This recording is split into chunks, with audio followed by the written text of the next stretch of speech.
Hi, this is David Odell with Odell Complete Concrete.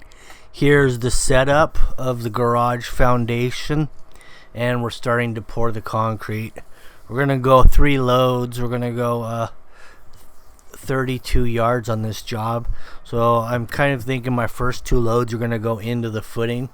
So we're going to go ahead and seal that up with the first 2 loads. Give that a chance to dry a few minutes before we top it off. And that'll stop the concrete from pushing out up underneath the form.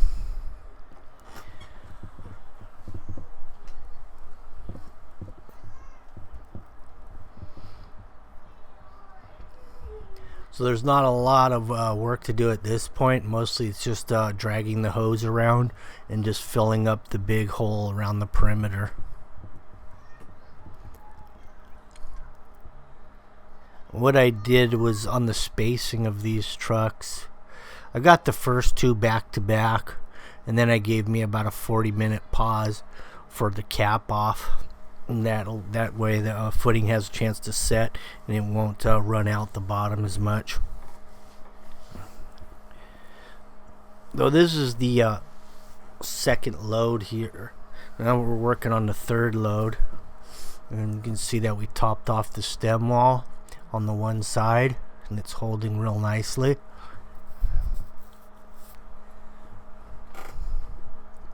I've got a high point in the middle of this. This has a garage door on both sides, so it's basically like a drive-through. And there's a high point in the middle. It's 24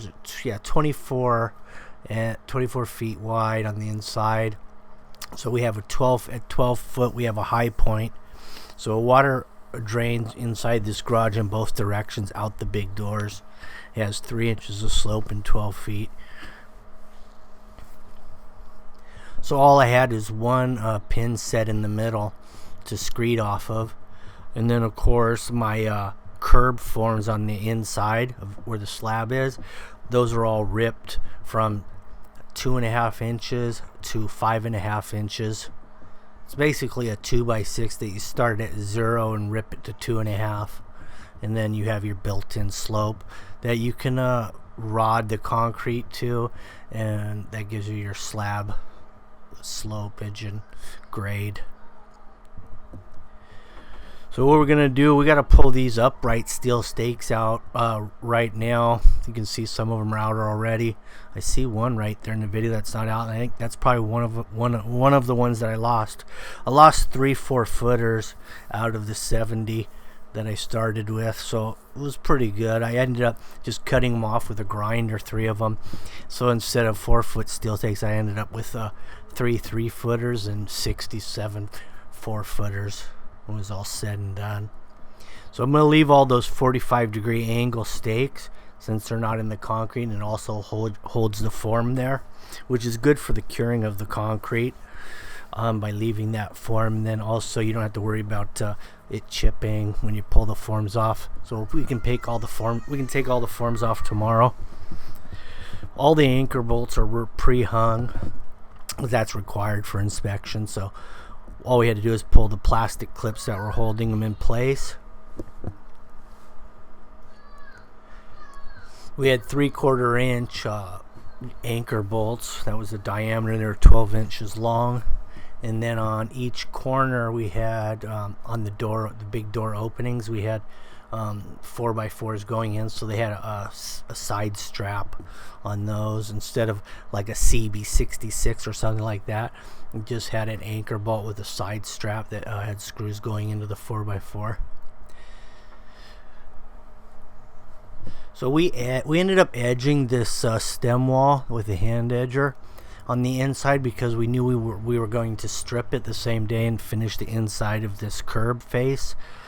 Because it may be exposed depending on the detail they do on the inside of this garage when they frame it and drywall it and all that. But I wanted to strip the form, and if you edge it, you know the form's gonna come away a little bit cleaner, and it's not gonna get stuck on the top and then knock a chunk of it out or whatever.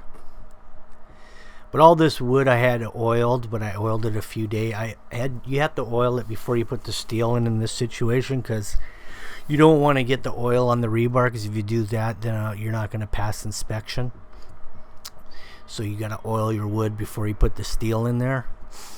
So it's not as good as it would be if you oiled the same day, but it definitely helps.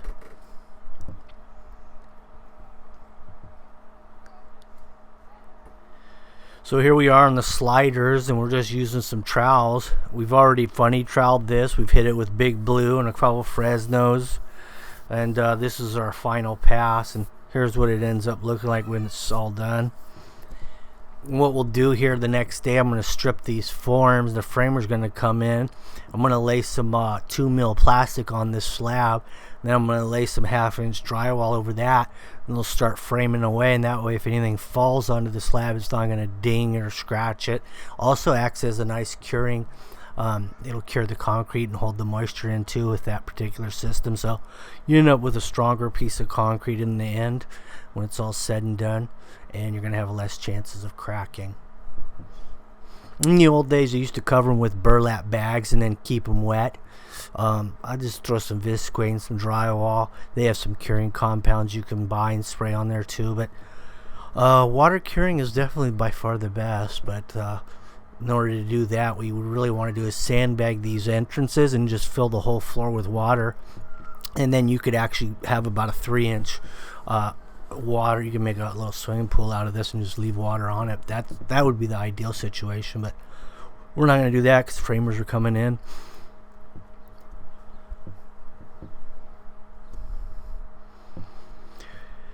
We had one little chip on the outside form, so we went ahead and patched that, and you'll see it right there.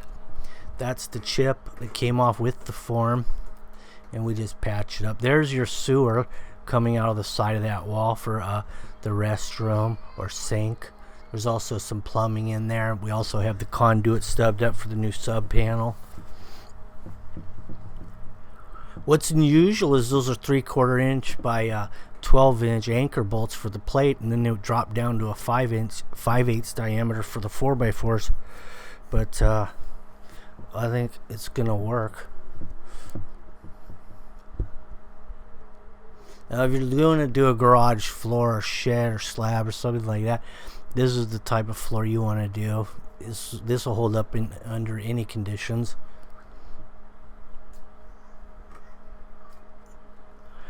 Anyway, thanks for watching. Oh, there's that freestanding wall. That'll tie in over the top, and you'll have a little breezeway through there. Thanks for watching, and don't forget to subscribe.